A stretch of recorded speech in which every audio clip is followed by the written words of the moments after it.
Fellow Crusader pals and friends across the world, welcome to Crusader Kings III Tours and Tournaments, of course, sponsored by Paradox, but I mean, for those of you new to the channel, I should point out that in the hundreds of sponsorship offers I've gotten over the years, I've only ever taken a handful of them. Most of them are from Paradox, and I only take the things that I enjoy and genuinely actually want to play in the first place. So if you're looking for a simple answer, is this DLC good? Is it something you'd recommend?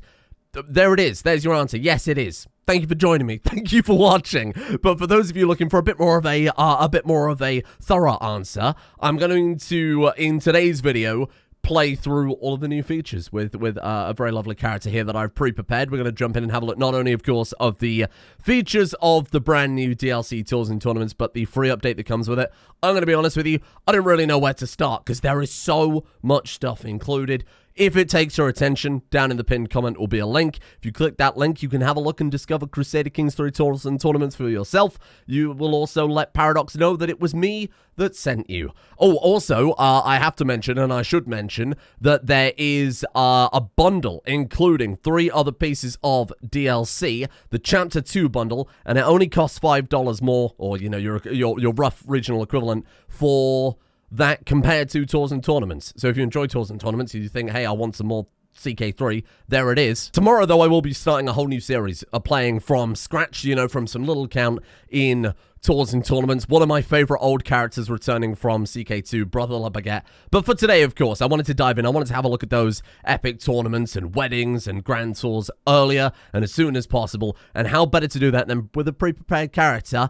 You know who it is. You all know and love him. It's Grignr. It had to be Grignr, didn't it? And here he is, man of the hour, of course, Duke Grignr of Angria, because where else would you have Duke Grignr ready to take on and, more importantly, see the world with his many tours and tournaments. I'm going to talk about the, I'll talk about the DLC features first, actually, because there's so much in there, and then afterwards, the free updates that are coming with it, too, regardless of whether or not you got the DLC, which are really, really useful to have. The big mechanics and big features, of course, though, do come from the very new, very fancy activities panel.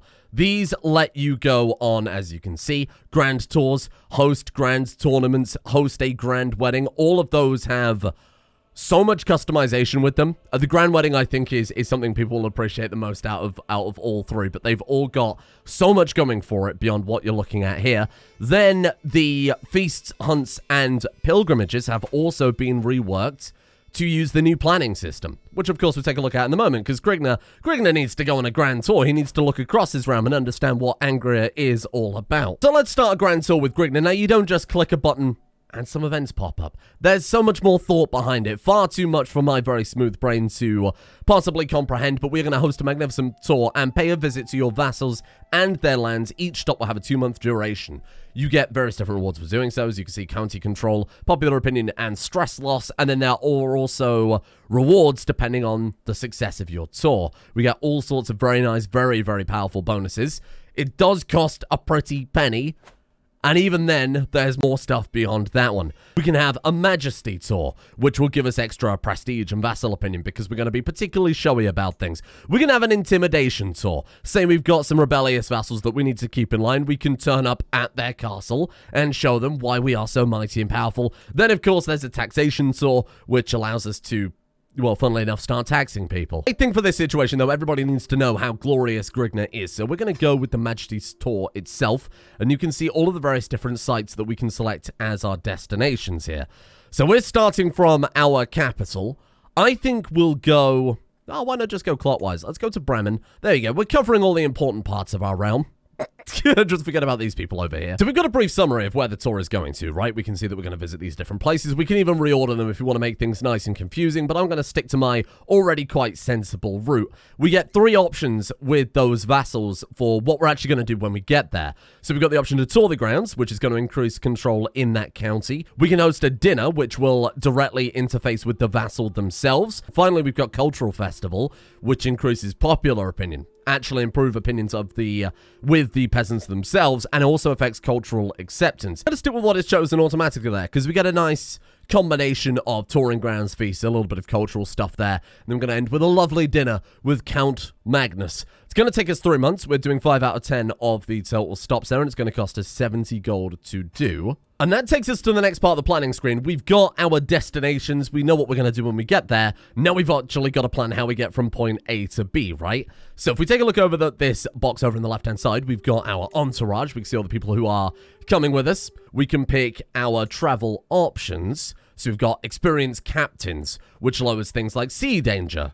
Given where we're traveling, we probably won't go for that one. Mercenary guards will change our travel speed and travel safety, both of which you can see are down here. Jungle stalkers, which is specifically for jungle, mountaineers, forders, desert warriors, all for specific terrain types, of course. Superior armaments available if we have a crown blacksmith building, or trained knights if we have military schools, and I quite like the last two as well. You can even play your character a little bit. I do love the role-playing. I always harp on ending about playing the character, right? So down at the bottom here, we can choose to make haste. It's a faster journey. We can cut some time off, but it will lower the safety of the journey. We might get more likely to potentially be assassinated, attacked by bandits. People might be able to take advantage of us while we're out on the road if we are impatient, craven, or reckless. I think let's play things sensible. Let's get some mercenary guards going here. It's only 20 gold. That's going to add 10 to our speed, and it's going to have 20 to our travel safety. Now, speed, from what I was understanding from the dev diary, is 100%. It's kind of standard movement cost. As you would move armies across a map, you will move across the map at the standard speed rate. Now, because we're in the middle of the Holy Roman Empire, it's not exactly the most dangerous place to travel. We can see the dangers on the route, so a high chance of danger where we might be straight up murdered, 0 locations. There are 2 locations where there's a medium chance of danger and then low chance in 0 locations. And we can change our route if we're not happy with, say, how long it's going to take or how unsafe the routes are. You don't have to commit to it right away.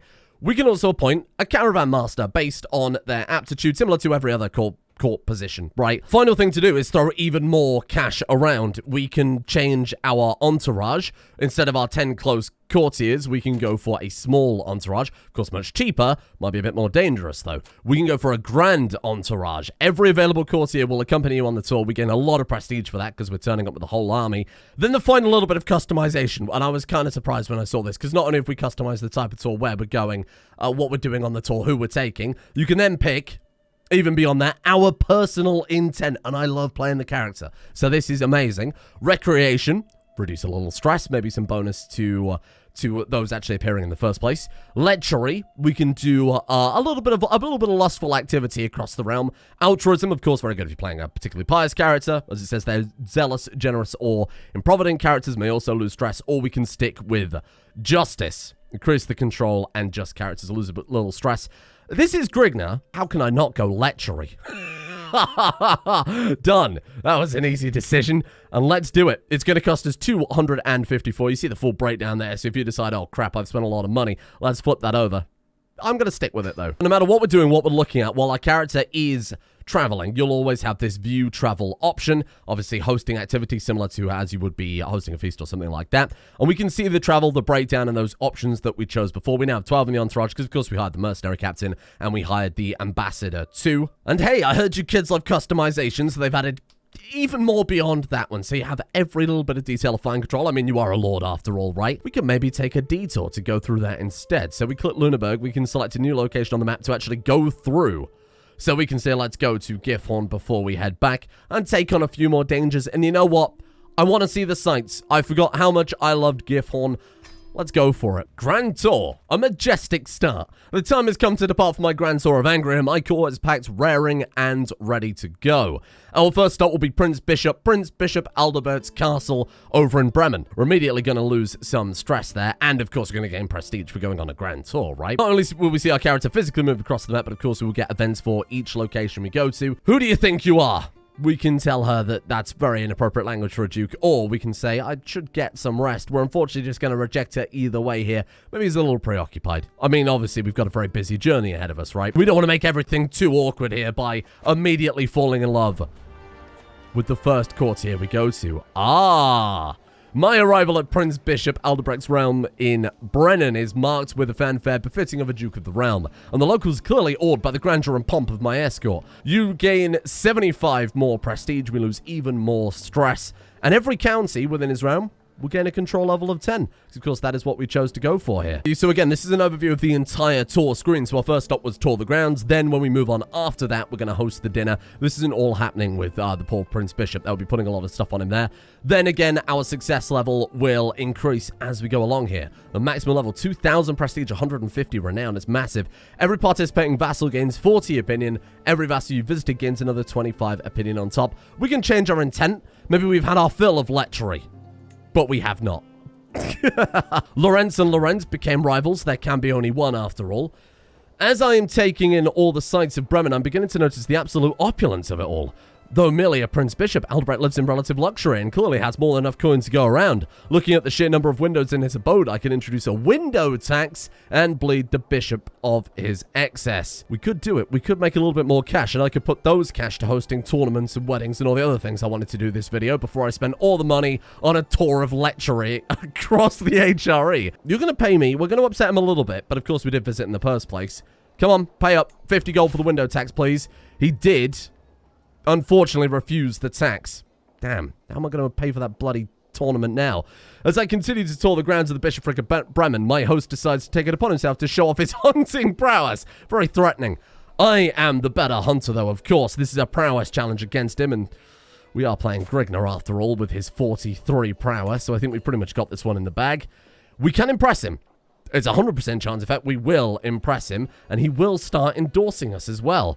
The Grand Tour becomes more majestic when we succeed with events, and we gain 100 renown. Now, for those of you who played a significant amount of CK2, you might liken this to the mechanics of the Kowtow, introduced in Jade Dragon. I think that's probably the closest analog I've got for it, if you, much like me, have way more hours in CK2 than CK3. Lorenz and Gert became best friends. Lorenz is having more of a bloody adventure than we are at this point.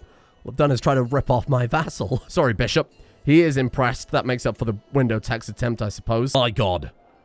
He has been quite the gracious host so far. Well, I suppose so. Showing me his lands and possessions with pride and his many, many windows. I'm immediately taken aback when he starts stammering and clearly trying to draw my attention away from an apparently unremarkable door.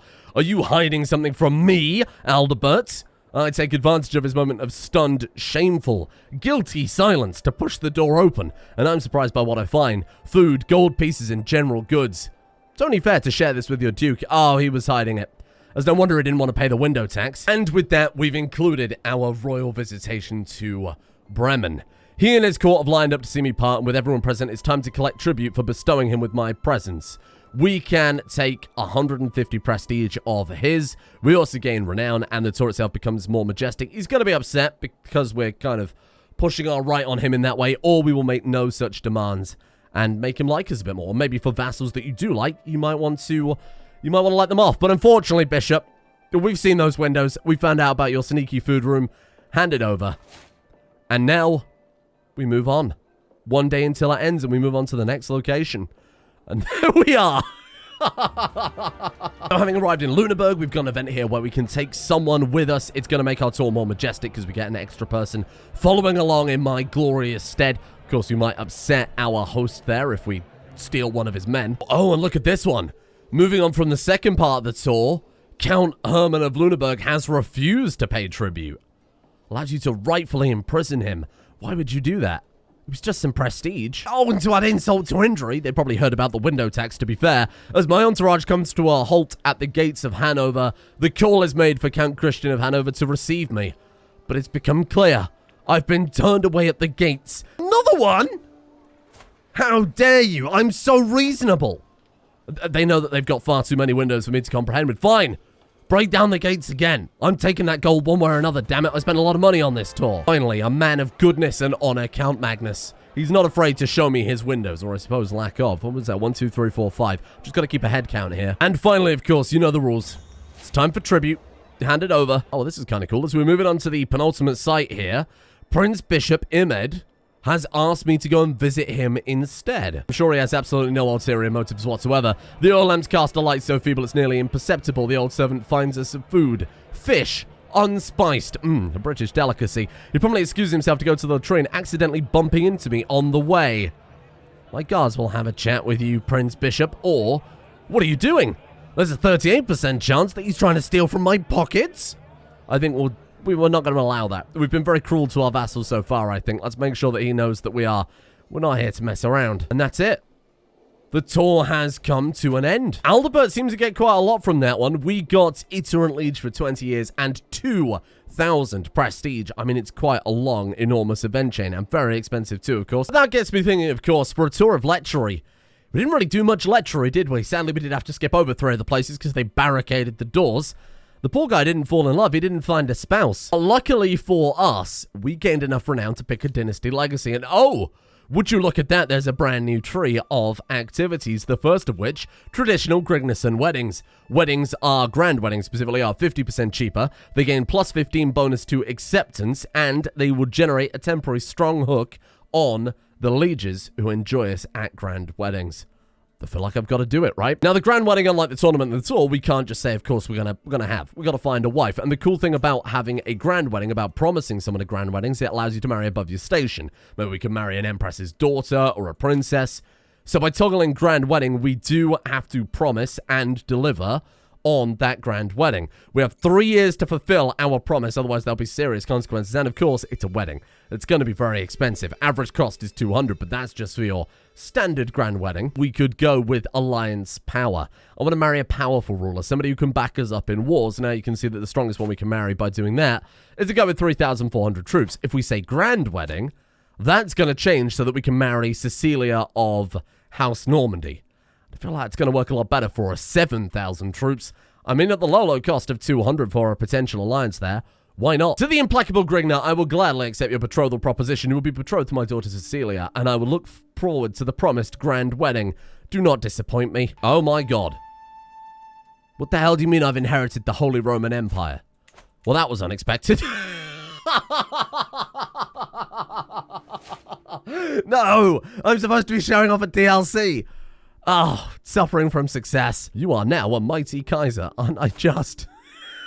Okay, well, on the plus side, you know what we could do? We could have a tournament to celebrate Grignr becoming very suddenly and very unfortunately Kaiser of the Holy Roman Empire. Because the Holy Roman Empire is elective, I wonder if my tour was so grand and prestigious, who else are they going to vote for but Grignr himself? Oh, would you look at that? Hello.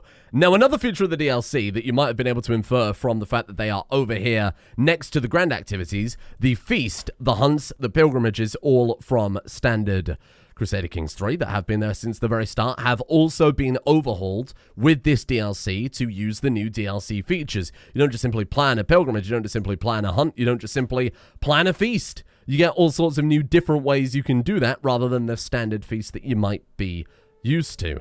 Now, on the subject of that, we've actually been invited to someone else's hunt. To my liege, you're cordially invited to hunt in the grasslands of Bamberg. Together, we shall corner the White Stag of Legends. You'll have to leave in 7 days. Absolutely, I will. We've got to travel right the way down to the hunt, more importantly. It's a very dangerous route. 2 locations with a high danger, 4 locations with a medium danger. We are going to take the mercenary guards, I think, and maybe even some forest guides wouldn't hurt. That will lower the dangerous forests anyway. 52 gold to go there. Oh, and hey, this is another new feature. Not only can you do, of course, the standard hunts, but we're going to do falconry this time. Hence, Grignr's very fancy little bird there sat on his arm. A most noble pursuit. Okay. A quick, eventful journey, but of course, we do have to travel back as well and survive the hunt itself. The success chance of the hunt is 28.7% because of our learning, our martial, our prowess. And here they are. Princess Jutta, the host. There's, of course, Grignr himself, the enormous man. We've arrived at the release spot. It's time. Throw that bird, Grignr. The man's got powerful arms. He can throw that bird quite far. That's how you hunt with falcons, right? Oh. You want me to... Okay, fine. Yeah, you can go free. That's fine. Okay, we've got to focus on our more important stuff here, like hunting and tours of lechery and windows. And who could have predicted that? The hunt has failed. What a shame. And sure, maybe the hunt didn't succeed. We still got a bunch of prestige. And more importantly, we got the first level of hunter trait. And again, it all ties into that brand new system. Venator we have no experience with because we haven't actually hunted any stags yet, but Falconer, which even though it was a failed hunt, still has given us some experience. And oh my god, look at that. As we pass through Paderborn, the land of that same man who tried to pick my pocket during the Grand Tour, a man has appeared. He moans when Ulfrid ties him down. I'd like to have met you different, more pleasant circumstances, he says. Prince Bishop Imed welcomes you to his realm. Somebody tried to assassinate us. You gain assassination averted for 5 years. Prince Bishop Immet becomes your nemesis, and Goschalk is killed by me. Oh my god, you execute the assassin. Just one of the many dangers, of course, of going on tour. Going through your enemy's realms. I mean, unsurprising they're going to take the advantage, right? And I think now there's only one thing for it. Maybe my favorite of all three of the brand new grand activities. The Grand Tournament. Let's plan the Grand Tournament, and I think we should host it, of course, in our capital. What type of contest do we want to add to this one? I think we'll throw in a melee, and this will give us experience in both the foot trait experience and the horse trait experience. We can either decide whether or not we want to spectate or participate in the contest. I mean, obviously, Grignr being the mighty prowess man he is, he's going to partake in them. Archery or a recital, a poetry competition. We can go for wrestling, duels, board games, or horse racing. Let's go for wrestling. That seems good. And of course, Grignr will fight in there too. We're not traveling anywhere, so there's no point in hiring mercenary guards, hiring a forest guard or anything like that. We'll keep our caravan master just on the payroll, though. What do we want our intent of this tournament to be? Recreation. We're not particularly... Oh my god, he's so pumped. Do you want it to be recreation? Do you want it to be triumph? This often leads to increased progress to victory rewards and special options and events. Win the contest at all costs. I kind of like that. But I think we're going to, of course, stay with Triumph. I mean, you saw how excited he was for that, right? Now, we can join the tournament, and we can also select someone as a champion. I'm going to have Gert be a champion for us. Thank you, Gert. Oh, we're on course to qualify for the melee contest. Well, that's pretty good. You're probably thinking, but you're not traveling anywhere. What is there to see and what is there to do? Oh, my friends.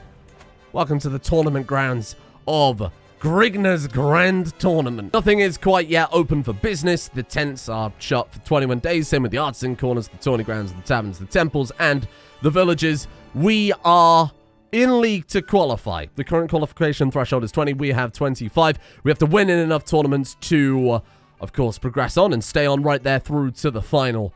It's very cool, isn't it? I like it a lot. We're going to have the melee, then we're going to have the wrestling, then we are going to have the ceremony itself. And if we click on the separate events that are coming up, let's have a look at the melee, for example. We can see the contest rewards. We can see the people who are participating, which of course is just us right now because we've only just announced it. We can still decide whether we're going to participate or spectate. Of course, we're going to stick with the participation. Then you got how it works. Qualifiers and then the team battle at the end.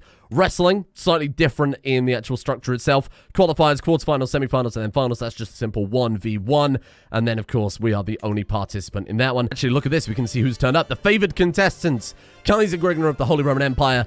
Gert. We've got Konos, Salian, Bukard, Eglamar, and all these other strange names that I'm probably not going to pronounce correctly. Should we have a look at the different grounds here? Attention, all you who wonder here, a herald's voice cuts through the crowds milling about the tournament, and more than a few turn to face the noise. Let it be known that entering the field right now is... The herald gasped, slightly scanning the crowd for a name he had clearly forgotten. It is my good lady, my good lord. The herald's hands clench and unclench. It's Count Adolf. Adolf, can I offer you another herald? We lose 55 gold. No, we definitely don't need to do that. The messenger will likely need a new... they forget his name. And our score increases because Adolf spent not very much money on his herald, apparently.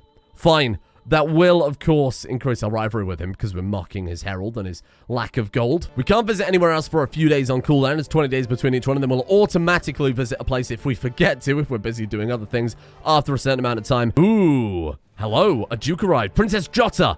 Oh my god, it's the one who had the falconry that everything went wrong at. And she really does not like me, because we're a tyrant. It's probably why we kept kicking people's doors in, huh? And actually, this is a feature of the free update here. We have Grignr's house banner all across his clothes. It's a minor thing, but I quite like it, actually. Glory will be ours. Gert did not qualify, but we have gained our trait Hastaluda there. Very nice. I think we've got to do it. We're just fighting by ourselves. No champion. Let's go. Amidst the blood and thunder of the melee, I can make out a figure approach me on horseback. Kaiser Grignr, Conrad thunders, drawing closer at a sharp trot. I wish to cross blades with you. Come face me and let us see which proves mightier. Yeah, 35% chance we prevail in the battle. Take the gamble, Kaiser Grignr. We prevailed! We gained some foot and horse experience there too. Amazing. Oh. A call to war. Alright, well, we'll help him, but we're not actually going to help him, you know? He can do that in the background. I curb my horse after a pass an opponent and head back into the fray. As I approach, I see a figure topple from their mount, blindsided by a blow from an opponent. Seemingly unhurt, Thierry looks around for his mount, but it is long gone. We shall settle this squarely on foot. This is a combined prowess and martial challenge. And we do have a lot of prowess. It is a 99% chance Grignr is going to win this. You prevail in the duel. What a shocker. Ooh. Did you do it, Grignr? Did we succeed? Trumpets sound, the crowd clamors, competitors begin to assemble, the contest is over. After many trials and some tribulations, some truly spirited competition, we have our winners. Crusader Grignr's team beat Duke Gottfried's team in the conquest. Amazing work. We gained 75 prestige, we've participated in the melee. Well done, Grignr. And now we wait for the wrestling to begin, and of course we get a little more time to go pop around here. Here we go. Now bear in mind this is a standard tournament structure. I think we're probably going to rip these poor men apart. I mean, look at the size difference. All's fair in love and wrestling. We gave him the nickname The Dirty. Oh, well, I mean, he did go on a tour of lechery. I'm winning. I just need to hang on for victory, but we are now known as Crusader Grignr the Dirty. That liver looks vulnerable. A prowess and martial challenge, but of course, this is Grignr after all. We could go for a prowess and diplomacy challenge. We could go as diplomacy and intrigue. Feint low, go high, try and trick him into overextending. I should punch him in the liver. And my God. The first round is over. I get the feeling we probably won that. I'd be very surprised if we didn't. And for round 2, do you think Grignr has won it? Do you think there's a possibility that maybe he picked games that are massively in his favor? Oh, what a shocker. Crusader Grignr won again. An arm tightens around my skull and I answer it with a vicious elbow to his stomach. Oh, my eye! His thumb is firmly placed in my eye socket. Judge! Oh, Grignr, you coward. It is an illegal move. There's a 32% chance he gets disqualified. Bloody hell, I'd hope if he was disqualified, my score would more than increase moderately. This could go either way. Oh my God, this could go either way. Please, show me my guy's face. Yes! Look at that. Moments later, I catch him off guard. The judges call it to an end. I have won. Trumpets. Trumpets sound, the crowd clamors, competitors begin to assemble. After many trials and tribulations, Crusader Grignr beats Duke Gerard in the final. And the conclusion, we have won the prize goblet. We only spent a small amount of money on this, don't forget. A masterwork pedestal item gives +2 court grandeur bonus and some prestige. And now it's probably a good time to talk about the vassal stances. Glory hounds, zealots, diplomats, the same as... very similar to, sorry to keep harping back to this, the Crusader Kings II council system. Certain vassals simply are going to prefer different methods of rulership, and they're going to prefer different approaches. Now it's time, after many years of building up a coffer, let's host a grand wedding. But of course, with everything in tours and tournaments, you don't just get to host a grand wedding. We, of course, get to plan every little aspect of it, but there is the alternative for a bloody wedding. Of course, Game of Thrones style a little bit there. You do need the Accomplished Forger part, the one from the intrigue tree. I think we're going to go all out for this one. Gargantuan meal. We're going to go for massive entertainment bonuses, and we are going to go for an enormous wedding venue itself. Oh, he can even try and seduce his betrothed wife. Oh, sure. Yeah, why not? All we have to do is wait 8 months until it begins. She is traveling over from England after all. Oh. It always feels amazing when you've been planning for something for so long and spent so much money on it. Everything is ready, the decorations are in place, and Cecilia appears. I mean, it wouldn't be a good wedding if they didn't have some familial differences. We're going to have a diplomacy challenge against Prince William II here, her brother, who disagrees with how we've arranged things. And at long last, after all of this time, finally the Pope is asking Grignr, do you want to spend the rest of your life with Cecilia? We can say, I do, at which point we marry her. Or we can say, I don't, and there will be consequences. I think this guy's already made enough enemies. Let's go with it. And finally, the guests are leaving, and it was an amazing day. We did fail with our intent to seduce, but I'd say it was still pretty successful there. Look at that, an enormous amount of prestige, magnificent host for 20 years, some gold in forms of gifts, and losing stress and everything else there is to do at a wedding. And what a life Grignr has had. A tour, a tournament, a hunt, known as Crusader Grignr the Dirty after wrestling a bunch of strong, sweaty men in the mud, and now he is married. And the only downside was the entire realm almost fell apart.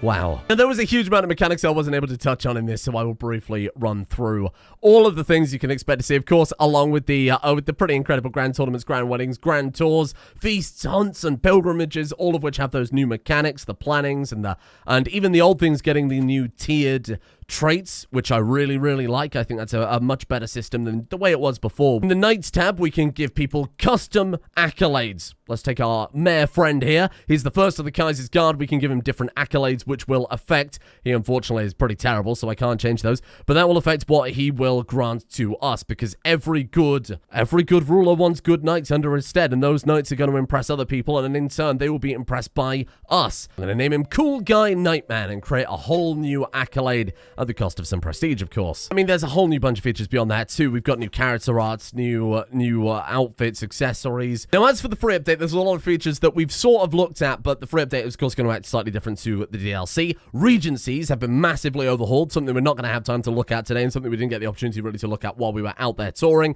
Regions can take more advantages while they're... I mean, if their liege is going off traveling the world, then of course the region is going to be able to make some very significant political plays in the background. The vassal stances that I talked about before, Zealot, Glory Hound, etc., are one of the free-to-play features coming in just the free update that you get, even if you don't have the DLC, which is very fun. Of course, those do tie into DLC mechanics, as everything will. And I've got to show this feature off, because it's very cool. We've got 2 new map modes. We've got an economy map mode that shows your duchy buildings, your important sites, the wealth of the realms that you see there. And along with that, we've got something that I was begging for in the last CK3 series I played. County control level. It's so simple, but so good to look at. How about stationing man-at-arms in certain holdings to gain bonuses for those man-at-arms? So if we station our pikemen here in the capital of Deepholtz, they gain some extra toughness, they gain some extra damage there too. But again, it ties all the way back to the thing I was talking about at the start of the video, where they said that they wanted to focus on place, where you were, and of course now where the troops are, where they're stationed in your realm. The 3 features on the big feature list, and this is one that was actually revealed in a recent dev diary. You can now get more building slots. Another massive complaint I had with CK3 coming from CK2, you couldn't build every building. It was quite limited. It's not the case anymore. You will get additional building slots over time, and there is more stuff. There's more stuff than I'm ever going to fit into one video. Everything I'm so happy with, because again, this is why I said I feel like it's a whole game improvement, not just simply tours and tournaments, right? Here's the most important feature for me as a content creator. The barbershop changes. Not only can we give Grignr a very fancy haircut that is all dynamically shown here, we can change the very scene around. We can drag Grignr over here. We can have him, I don't know, looking a little bit disbelief, because why? Oh, that's right. Well, of course, she's gone completely mad and she started threatening him with a sword. Very good for those of you who want to do the kind of role-playing aspect, taking screenshots, that type of thing of whatever adventures you get up to out there in the world. There's loads of modding stuff and everything else that simply I cannot cover. I wanted this video to be 20 minutes long, and here we are, or at least I am 3 hours later. Thank you for joining me. I hope you've enjoyed a brief look at Crusader Kings III Tours and Tournaments, some of the features, and the little story here of Kaiser Grignr. As I said, a new series will be starting very soon, either tomorrow or the day after, featuring Brother La Baguette, a man that I've been wanting to play as a long time. We're going to start as a count, we're going to work our way up from there, enjoy the Royal Court, the tours and tournaments and everything else. Have a look at the link in the description if you have enjoyed it and you want to take a look at things for yourself. Don't forget, there's that $5 deal that they have going, or again, your regional equivalent, to upgrade to the Chapter 2 bundle, which comes with a whole bunch of extra DLC. And hopefully, you enjoy yourself some Crusader Kings 3. Because I think this DLC, for me personally, as somebody who, again, is a massive fan of CK2, but wasn't so certain about CK3 at the start, it's very much brought me back on board. I think this is so cool and adds so much character depth and development. I'm going to get stuck in. And now imagine this throughout all the mods, too. Whole new level.